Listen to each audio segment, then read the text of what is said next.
We are going to be talking about the therapeutic benefits of active play for adults. We know the benefits for kids. We all experience play as children, but it's a powerful intervention for our emotional, our physical, and cognitive health. So I'll get right to it.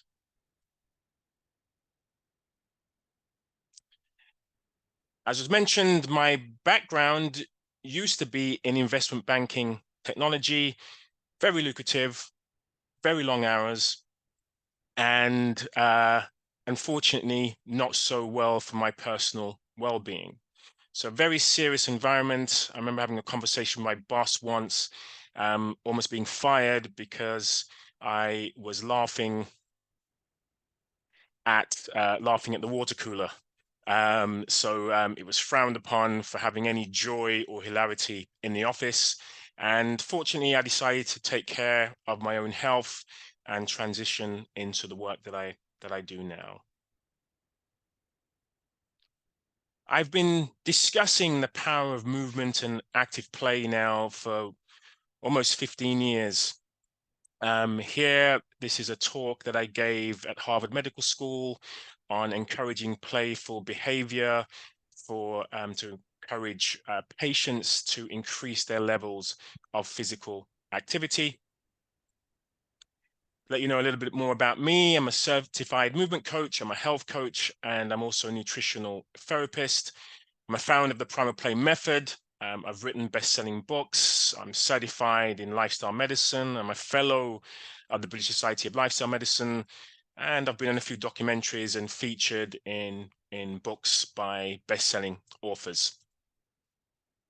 I've given talks, TED Talk, Why Working Out Isn't Working Out. I've given talks at various health-related associations and health bodies around the world. And I've also done some corporate work, including Microsoft, Starbucks, and Virgin Atlantic.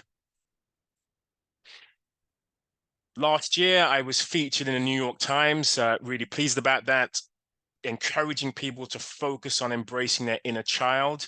And here you can see me climbing a tree in my local playground, my local park, and just encouraging adults to think more about childlike behaviors that are beneficial for health. So I'm the founder of the Primal Play Method, and I want to just talk a little bit about why the Primal Play Method is here and what it's based on. So traditionally, it was based on 3 pillars of science. First, evolutionary biology, natural human movement, primal movement. Secondly, using exercise physiology to validate why we should be moving in this way to improve our mental, emotional, and physical health. That's powerful movement. And then the third pillar was utilizing play psychology to help motivate and sustain playful movement for humans. So that third P is playful.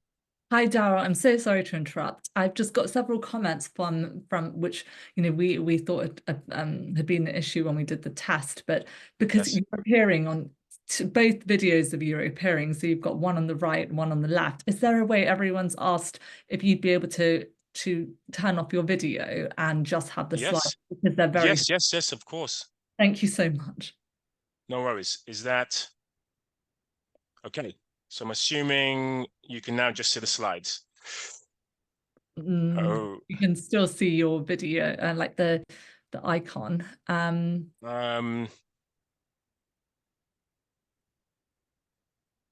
Just trying to wonder how to make the slides bigger. That's the issue. Does anyone have Yes. So happened before with any of our webinars? So just trying to work out what's happened. Okay.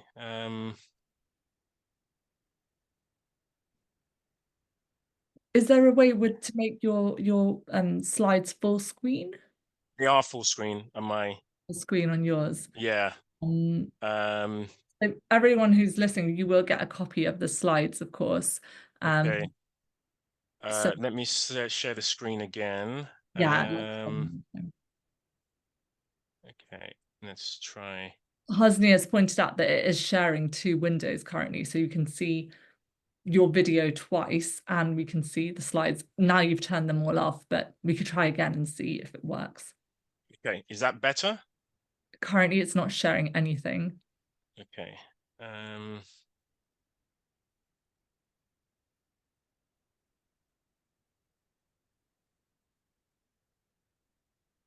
Yes.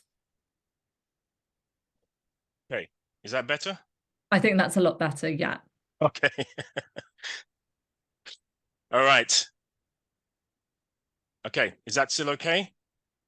All good. This is much better. Thank you so much. Oh, okay. So hopefully no indication on why I left technology and banking. But yes, so moving on, I was in the New York Times discussing the pillars of the primal play method, evolutionary biology, exercise physiology, and play psychology. And a recent introduction to the primal play method is an underpinning of cognitive neuroscience. So the fourth P being perceptive. So looking at how the mind and the body are one when it comes to the power of movement.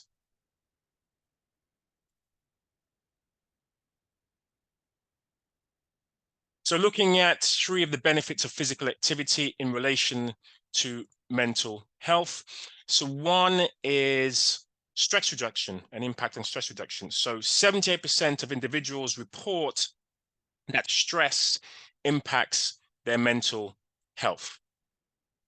There are 35% of individuals who say that physical activity on a regular basis helps to put them in a good mood. And there's a reduction of depression risk of between 20 to 30% in adults who participate in daily physical activity. What about the benefits for physical health? So for cardiovascular health, there's a 30 to 50% reduction in cardiovascular disease risk and mortality risk. There's a kind of conventional wisdom that after the age of 30, after the age of 40, that muscle loss, that bone mineral density loss is a given due to aging. But the literature tells us that we can increase between 3 and 7.7% increase in bone mineral density, that we can maintain and increase our levels of muscle mass per year. And that muscle building and bone density building phase can still occur even up until our 90s. In terms of chronic disease risk, there's a between 40 and 70% reduction in all-cause mortality. What literature tells us is basically all causes of death. And this benefit at 40% is for younger adults, but the benefit actually increases to 70% for older adults. So the older we are, the more beneficial movement is as an intervention. What about our emotional health? So we have a mechanism of improving one's resilience through movement. So the HPA, hypothalamic, pituitary, adrenal axis basically reacts to stress. So it is a neuroendocrine reaction to stress by elevating cortisol. So there's a glucocorticoid response that increases cortisol. The sympathetic nervous system responds by releasing catecholamines such as adrenaline and noradrenaline, and this helps to mediate support by the immune system. So this mechanism of taking on board stress actually helps us to deal with stress, the physical stress of physical activity. There are improvements to our self-esteem. 50% of individuals report improvements with regular physical activity. There are improvements in relation to social connection. So 2 hormones responsible, endorphins and oxytocin. And this mechanism works even better by social bonding through group physical activity. The impact on cognitive health. So in terms of cognitive function, which pretty much the subset of cognitive function is based on 5 categories. So one is memory, Second is attention or attention span. The third is processing speed, how quickly we can process information. Executive function, so ability to process work, working memory, and also self-efficacy. So part of this, or the reason for this improvement in brain function, cognitive function via movement, is because of the growth factors that occur in the brain, such as BDNF, brain-derived neurotrophic factor. We can have improvements in hippocampal volume, increase oxygenation to the brain. All of this helps to improve our cognitive ability. Secondly, there's protection that comes from movement in relation to the brain. So from early childhood, the amount of physical activity that you have in childhood, the amount of physical activity that you have in middle-aged adults reduces the likelihood of cognitive decline and is protective of dementia in later life.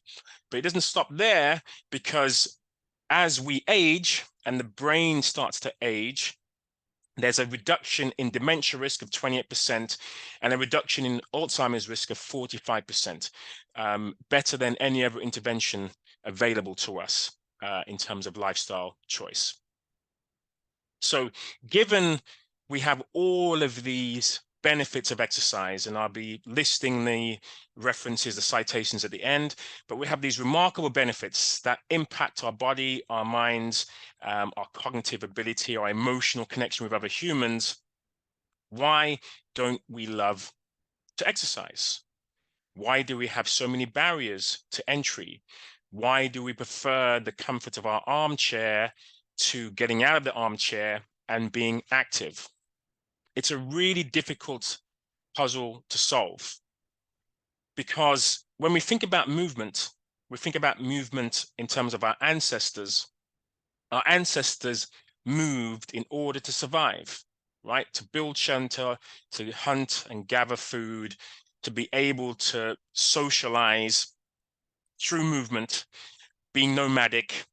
So movement was part and parcel of their day, whereas in the 21st century, we have an environment which is outsourced, movement is outsourced of our lives. So we have to devise strategies that help movement to become more part and parcel of our lives. So I'm going to give you a little sample of how you can active play right here. I can't see you, so I'm going to trust that you're going to take part. But I'd like you to just do one challenge. And this challenge is going to be a coordination challenge and you're going to say out loud, so you're going to be tapping opposite shoulder, shoulder, opposite ear, okay? So shoulder, shoulder, ear, ear, and you can even say left or right ear, shoulder, shoulder, left ear, right ear, shoulder, shoulder, left ear, right ear, shoulder, shoulder, left ear, right ear. So that's not too difficult to do. So we're going to add a bit more cognitive load, right? So you're going to say shoulder, shoulder, left ear, right ear. But as you do so, you're going to call out an animal for each letter of the alphabet. So you're going to start off with A, then B, then C, then D, and you're going to think of an animal. All right, so we'll just do a few letters. It's going to slow you down, but it's going to get your mind connected to the movement that you're doing. All right, so let's give it a whirl. Albatross, bat, condor, D. So I'm even trying to think now. I'm struggling to find a D. Deer, fox, gazelle, heron. Can't think of an I. Okay, so you get the idea. So we're adding this movement task, this coordination task, and we're also getting our brain thinking of something that we should be able to recall from memory, but it significantly slows down that ability for us to perform the movement pattern and the coordination and to think at the same time. So getting our bodies moving, but also getting our minds working too. Very simple active play activity. So now we're going to have a look at some of the mechanisms of action, looking at some of the benefits in a bit more detail. So first, we're going to look at glucose homeostasis. So we know that insulin is a hormone that helps to regulate blood sugar levels, one of several. We also know that blood sugar levels will drop after exercise, especially intense exercise. And that level of blood sugar levels dropping can occur between 24 and 48 hours post-exercise. Both resistance training and aerobic exercise will lead to insulin sensitivity, which basically means our bodies need to secrete less insulin to reduce blood sugar in our cells. So aerobic activity does this, resistance training does a better job of this, but the combination of resistance training and aerobic activity is better still. Physical activity helps to reduce insulin resistance risk, and there's a reduction in type 2 diabetes risk of up to 100% reduction. Sedentary behavior is linked to an increased risk of metabolic syndrome. And one of the new discoveries in 2012 was of a hormone called irisin. And irisin is linked to physical activity, especially low intensity and moderate intensity physical activity, that reduces the risk of metabolic syndrome. It improves the effectiveness of the pancreas to do its job, and it significantly reduces the risk of type 2 diabetes. Part of the reason for this is because most utilization of blood sugars in the body occurs in muscle tissue, in myocytes, between 70 and 90%. 20 to 25% in the liver, hepatocytes, and about 5% in adipose tissue, in fat tissue, adipocytes.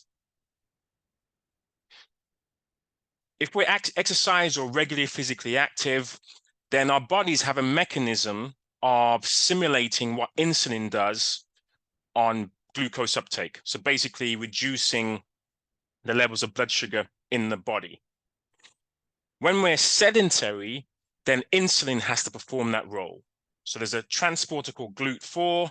It requires insulin to do its job, and it basically ferries insulin into the cells and reduces blood sugar levels. But we have an exercise version, a movement version of this transporter, of GLUT4 transporter, which is insulin independent. And it's called NIMGU, non-insulin mediated glucose uptake, which basically means we can avoid the use of insulin to reduce the level of blood sugar in the body. And it's a fantastic mechanism that is only activated via movement, a movement of sufficient quantities to offer this potent benefit of managing blood sugars. Secondly, we'll talk about inflammation. So exercise, we can often hear that exercise increases inflammation. If you do a lot of exercise, it can increase inflammation. But we also know that chronic systemic inflammation is a marker of chronic lifestyle diseases, such as cardiovascular disease, cancer, type 2 diabetes, rheumatoid arthritis, and so on. So what's the relationship between the two? Lots of exercise, lots of movement, and chronic inflammation. So we know that there's a short-term acute phase response, basically meaning we exercise, especially strenuous activity, and we have an increase in inflammatory markers. So DOMS, delayed onset of muscle soreness, usually occurs 24 to 48 hours post-exercise, is part of this increased inflammation. Markers such as C-reactive protein, CRP, can be elevated post-exercise. But when you take those individuals who have this elevation of inflammatory markers post-exercise, and they exercise regularly, so known as chronic exercises, chronic physical activity individuals, then chronic inflammatory markers actually reduce. So this response that happens acutely over a longer period of time actually reduces to reduction in inflammatory markers. So cytokines such as interleukin-6 and interleukin-10, which are anti-inflammatory agents activated through exercise, based on muscular contractions, so they're known as myokines, and weight-bearing activity, so resistance, high impact resistance training, which releases osteokines. So these are bone-based skeletal loading cytokines. They basically fight against pro-inflammatory adipokines. So the pro-inflammatory impact of adipose tissue fights against the anti-inflammatory myokines and osteokines from muscle and bone. And this leads to a reduction in chronic inflammation. So in the long term, we have a reduction in markers such as C-reactive protein, we have reduction in markers such as tumor necrosis factor and interleukin-1 beta. What about lipids, cholesterol, triglycerides? So we know, again, exercise helps to reduce cardiovascular risk. I discussed that earlier. We know that both aerobic exercise and resistance training will help to increase HDL cholesterol. We know that it helps to reduce LDL cholesterol. It will reduce triglycerides, and it will also reduce other markers such as lipoprotein A.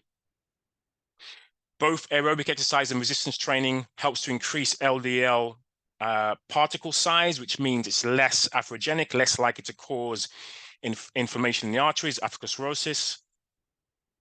Exercise also reduces other markers such as apolipoprotein B, which reduces cardiovascular disease risk. It also reduces LDL-P count, so the number of LDL particles are also reduced. And in the short term, even though, again, we have this sort of acute phase response, so markers such as homocysteine, which is a cardiovascular marker of inflammation, increases, but resistance training and aerobic training reduces homocysteine levels in the longer term. So how much should we be doing? Pretty much all the public health bodies around the world recommend for adults at least 150 minutes per week, moderate intensity physical activity. Every minute counts. Whatever you do is beneficial. You can reduce the time demand by increasing the intensity from moderate to vigorous of cardio work, but you also need at least 2 days of resistance training to receive the benefit of physical activity. For adults 65 and over, the recommendations are identical. It's the same amount of activity, but there's an addition of balance and coordination work because of, one, a reduction in fall risk, and secondly, because of the benefits to the brain in terms of cognitive decline. Is more better? Pretty much yes.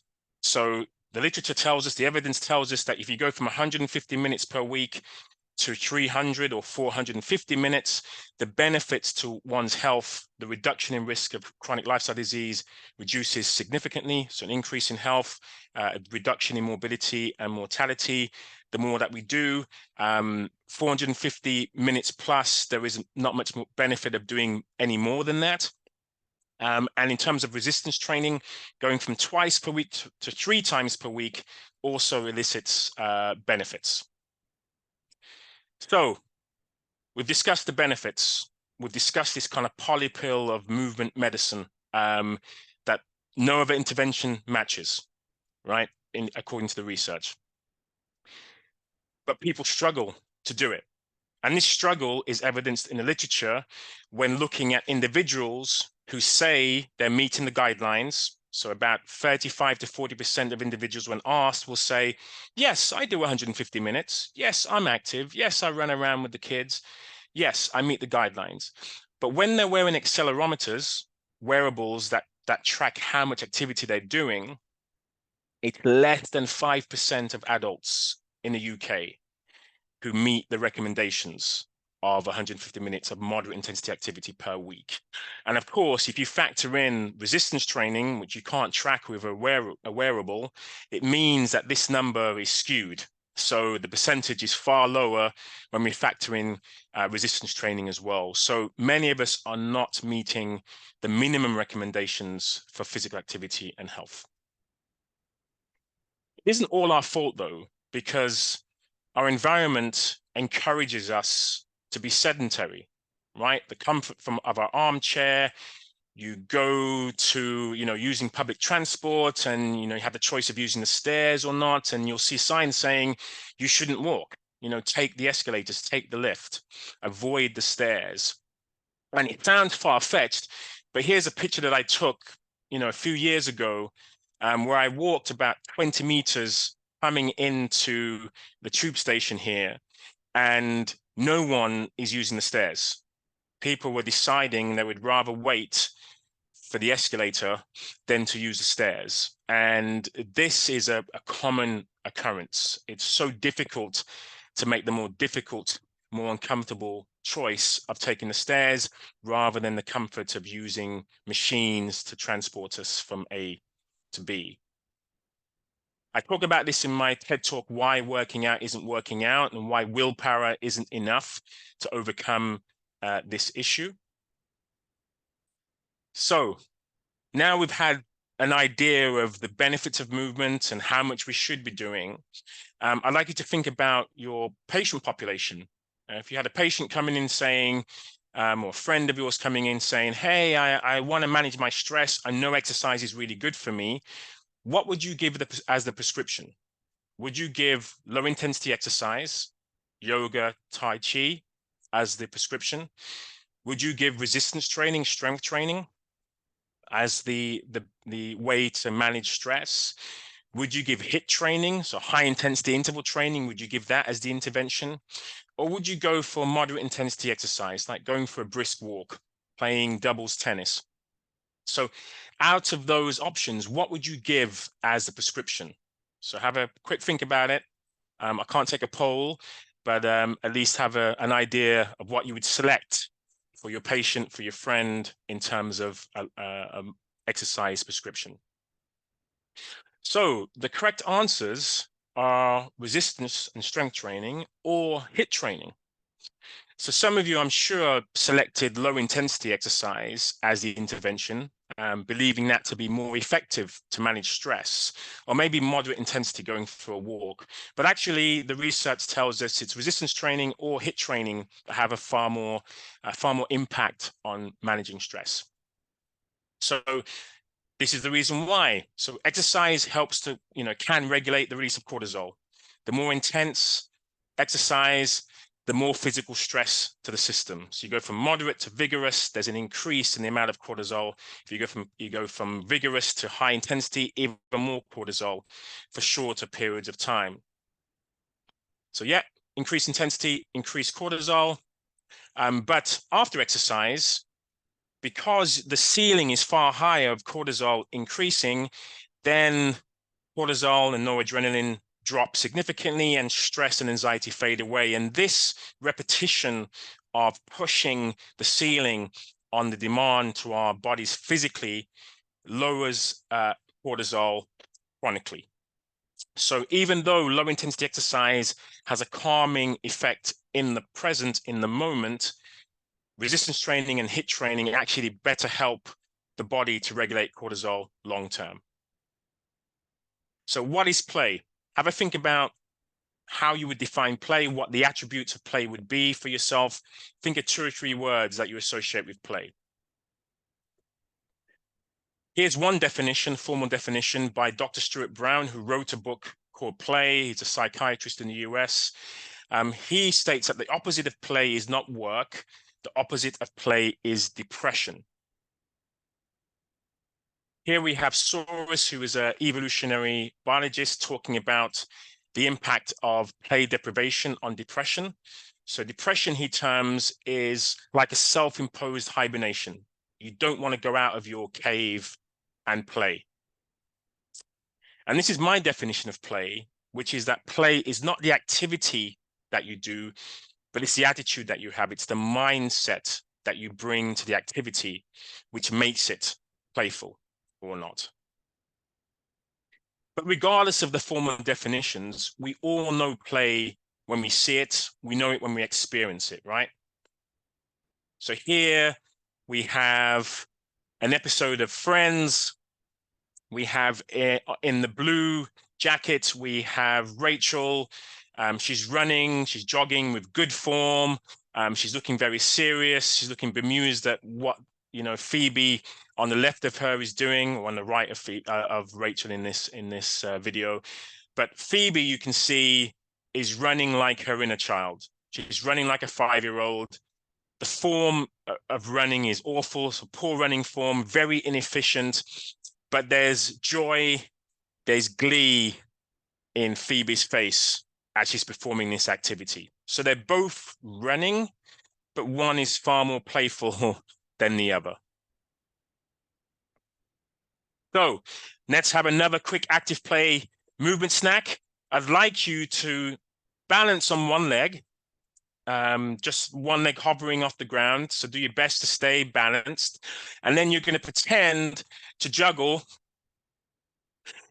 2 or 3 balls, and you're going to try to stay stable as you do so. Okay.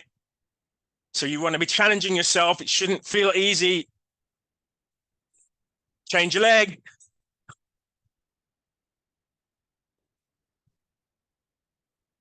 Throw a ball. Continue to juggle. Change leg. Throw and catch. Continue to juggle. Okay. Not much time there, but hopefully you had a little bit of elevation in the heart rate. Hopefully brought a little bit of a smile to your face, and you're just exploring what your body can do, even in a confined space in front of a computer screen. So we all have a play history that we can access. This is my play history. This is in the 70s in West London, where, yeah, this is an adventure playground. We built apparatus from whatever we could find in the neighborhood. There was hardly any adult supervision. We played with kids of all ages, not just our peer group. And there were people of all backgrounds playing. Very risky. There was hardly any safety equipment. It wasn't a soft landing. But this is the environment of play that I had as a kid. Exploring the world around me, getting on our bikes, riding for miles, finding our way back without GPS. And that was my play history. So all of us can access this when we're thinking about the fun, sometimes risky activities we did as kids, but we can remember the feeling, even if we don't want to repeat those activities now as adults. So have a think about your play history, embody it, visualize it. Remember the long, hot summer days of your childhood with play. It's important because we know kids now don't have the same play experiences. 75% of UK children will have less time outdoors than prison inmates. It's a problem. So, summarize, what are the 7 benefits of active play? So 1 is increased enjoyment. Secondly, there's the physical and functional benefits. Thirdly, there's a psychological and social benefits. There's a likelihood of more adherence and sustainability of the practice. There's a health and disease prevention benefits. There's an intrinsic motivation, so it's an internal motivation, internal locus of control. And there's this powerful benefit of nostalgia. So just thinking about how play was as a kid enriches our souls. What about active play and the feel-good hormones? So we have these hormones which are activated through physical activity. So endorphins are one. Endorphins are like a natural pain reliever, not only a pain reliever for the brain, but also for the body. We have dopamine, so the risk-reward hormone. Again, reason why we chose risky activities, endeavors as kids is because of the reward that we'd receive in terms of the natural dopamine hits. There's GABA, which is a relaxation neurotransmitter. So it helps to promote sleep. It helps to restore a state of calm, even when there's mayhem around us. Serotonin, the happy hormone, activated through physical activity, activated by being outside. in sunshine, and there's an increase in serotonin release when you're doing a playful activity rather than just the activity itself. And finally, oxytocin, the bonding, love hormone, helps us to interact with other human beings, helps us to be more empathetic with other humans. And that's also activated far more, especially in social situations when playing with other humans. So positive emotions, such as joy, have an evolutionary role. It helps us to work within our environments. It helps us to be better aware of ourselves and the world around us. So to summarize, the 3 benefits of active play for self-care. So 1, just being more playful with the activities you're doing is significantly associated with improvements in well-being. It helps to counteract stress. So if you look at the research on physical activity and stress reduction, and then physical activity that's playful in stress reduction, the difference in improvements of playful activity over activity alone is significant. Also, there's a boosting of physical health because we tend to want to do more when we can reframe exercise as fun rather than just functional. So what can you do to work on your self-care play plan? So firstly, choose an activity or activities that involve movement, that involve physical activity, where your prime focus is on joy and fun in the movement. So you want to be focusing on playing out more and working out less. And so playing out doesn't have to be outside, but the feelings that are evoked from childhood play and playing outside, you want to try and recapture that in the activities you choose and as an adult. So once you choose your activities, then you want to do some goal settings. So it's a very simple measure of how enjoyable you're finding these activities on a scale of 1 to 10. And you track this over 28 days. And 1 will be, didn't enjoy it. 10 would be, can't wait to do it again. Absolutely incredible. One of the best things I've ever done, experienced, blah, blah, blah. So you just rate those activities on a scale of 1 to 10, and you keep track of those. And the reason why you want to keep track of those is because you want to have a regular assessment. Was that really fun? Was I doing that because I wanted to do it, or was I told I should be doing it? You want to have some reflection. You want to change the plan as and when needed. So that's how you create your self-care play plan. Write it down. Be serious about the craft of what is playful for you, the mundane activities that you don't enjoy that you want to make more enjoyable, and continue with the play plan. So just to finish off with some of my work, my website is at primalplay.com. One of my best-selling books, Animal Moves for Adults, how you can move more like the animal you are to become healthier. I have products known as the Animal Moves Fitness Decks, which make the activity of just reading a book even more playful because you're playing with cards to have a much more improvisational aspect to movement.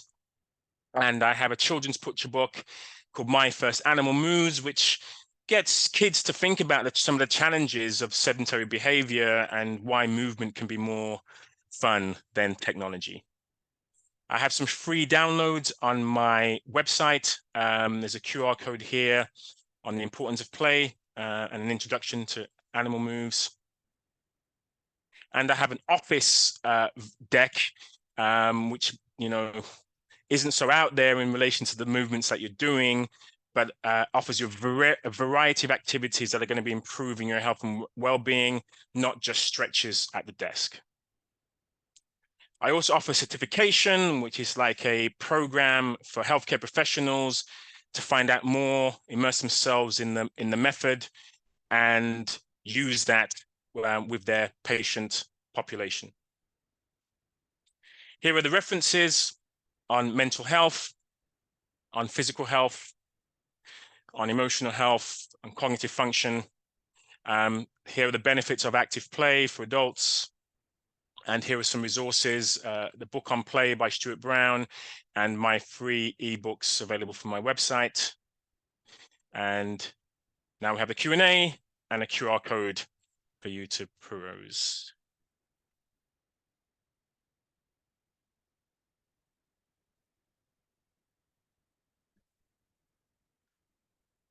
And you need to unmute, Rahini. Yes, my video showing up for everyone? That's a bit strange. And maybe when we stop the slides, that was so fantastic. Am I showing up for everyone or not? I can see my video now. Let's see. I can see you, but that may not count. Yeah, okay, cool. Hopefully everyone can see me. Let me know if you can't see me. Okay, they're all saying yes. Okay. Very good. It was absolutely brilliant, by the way, and really engaging. And I was checking that my video wasn't on when I was balancing on one leg trying to juggle, because I did look incredibly foolish. But I think that was letting go of how you're looking and just being in the moment, and kind of that's what play is, isn't it? It's letting go of that just letting go. Yeah. So yeah, there's an interesting question, probably worth I'll answer that right away. Basically saying, if you're planning your movements, if you're setting metrics and goals, doesn't that go against the idea of play, right? So play is the superset of work, right? It's a way to enable you to do things that you would never normally do, that are outside of your comfort zone. So for you to plan, think about when you were a kid. Some days we planned what we were going to do the following day, right? That's playful. Sometimes we'd have discussions, we'd have debates about what we're going to do in the play space, right? So there's nothing wrong with planning. There's nothing wrong with setting metrics. We'd set metrics by saying, you have 5 lives for this game, right? We have to get from A to B. We've got to get over the garden wall. So again, this is the an adult view of play, that we think play is just hobby, something that is just about joy and fun. When I've got all the serious stuff out of the way, if you think of the childhood play, there is nothing more serious to a child than play. Nothing else matters when they have free reign to do whatever they want when it comes to play. And that's how we should see play as adults. It's serious. I'm going to spend time focusing on what I want to achieve from play and all of the benefits. And you can still be in the moment, even though you've been planning for those benefits. I love that. That really explained it. Thank you so much. What in your work, you mentioned that you started your career as an investment in investment banking technology, and obviously lifestyle medicine has had this, and you've spoken at corporates like Microsoft and Harvard and all these incredible places. And lifestyle medicine, and before we got onto this webinar, we were chatting about how lifestyle medicine's had these almost like accusations leveled at it for being elitist or only maybe targeting the few. How have you that through your work? Because I know that you're really passionate about social determinants of health, and how can play be something that's available to everyone, especially those who their life is literally just work, and there's not much time for play. How do you reach those people? Yeah, so when I started out on this journey, I originally wanted to have what are known as black box gyms. So black box gyms it's a gym that you can't just become a member. You have to be kind of invited. It's a small membership. I only wanted to target kind of CEOs and kind of finance directors from the City of London. So the most elite of elitism in terms of a gym environment. That's what I initially wanted. And then I realized it's not accessible, it's elitist, and there was no fun in that. And so I had to ask myself the question, when was the last time you really enjoyed movement? And that for me was dancing, clubbing when I was a student and playing when I was a kid. And I was like, I want to do stuff now with movement that gives me some of that feeling. It's a feeling that I'm focusing on. and the physical benefits and the mental health benefits and everything else will come out in the wash.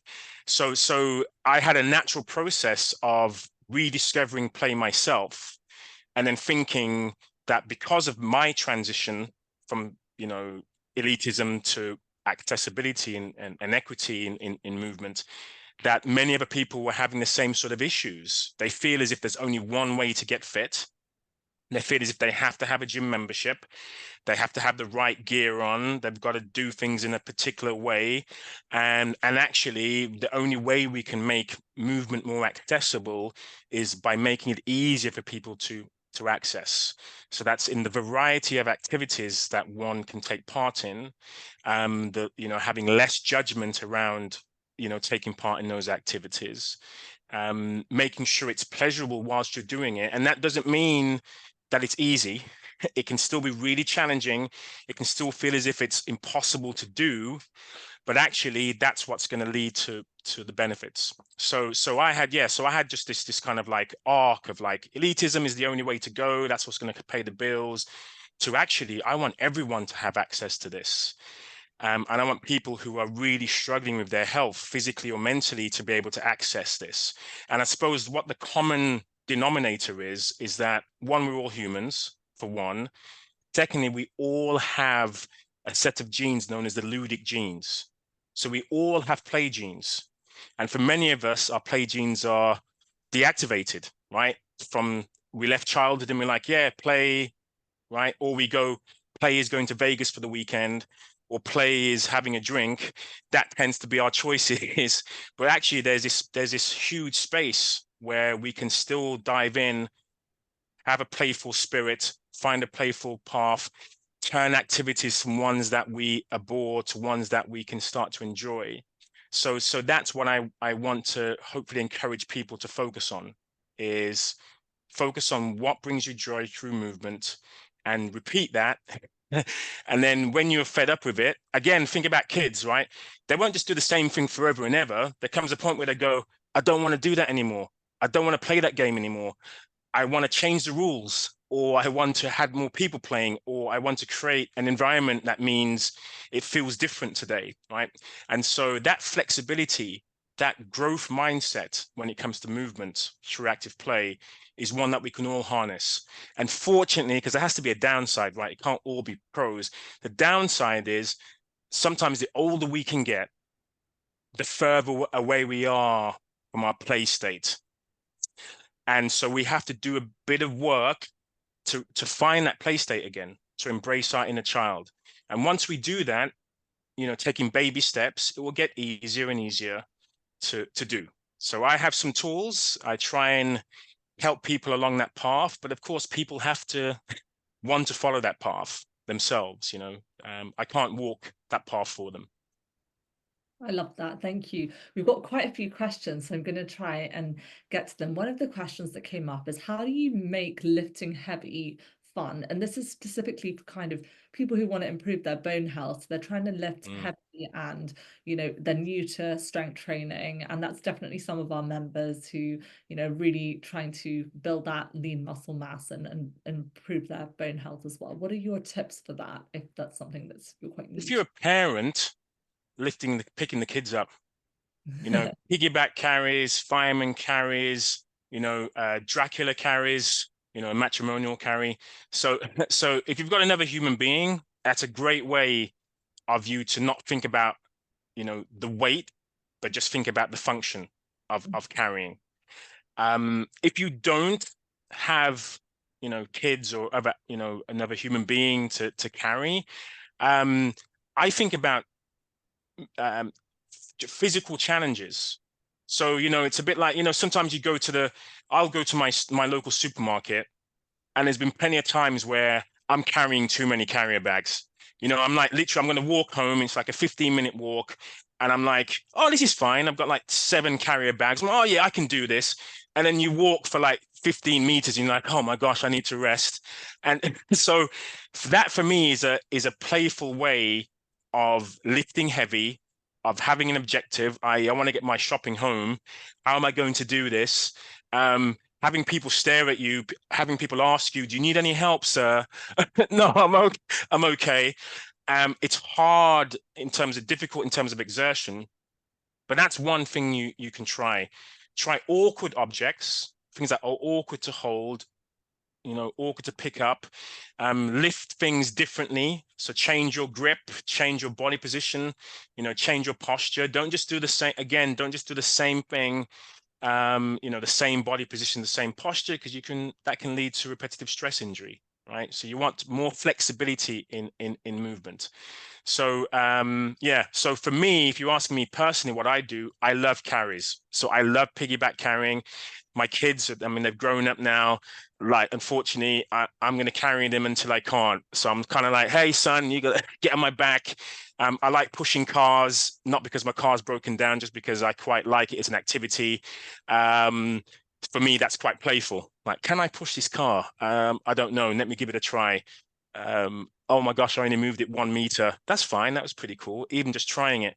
So yeah, so everyone has something that will lead them to becoming stronger. Totally. That can be playful. Yeah. I love that. Doesn't have to be weights in a gym. Doesn't have to be a barbell or a kettlebell. It's just anything that is heavier than, if you remember resistance is just adding force to your body that's greater than the wind, air resistance. Right. So anything you can add to yourself that's heavier, that requires, muscular exertion, you're completing resistance training. And then as you get stronger, of course, you have to add more load, more force. Love that. How do you best adapt play to those whose movement is impaired? So they have a disability of some kind. It could be mental or physical, but they have impaired kind of physical ability. Yeah, so fortunately, I have a lot of clients with mobility issues, multiple sclerosis, older adults, people who have either had injuries or just really struggle with movement, painful. And what I would say is, as a golden rule, focus on what you can do, not on what you can't. I love watching the Paralympics for that reason. It inspires me at all of the backstories of these individuals who are like dealing with pain, discomfort, a lack of a functional ability, but they're like, how can I still do this thing? How can I play football even though I'm blind? How can I sprint even though I need somebody to partner with me so I can complete the sprint? Incredible. Again, if you think about it, it's like an incredible use of one's imagination.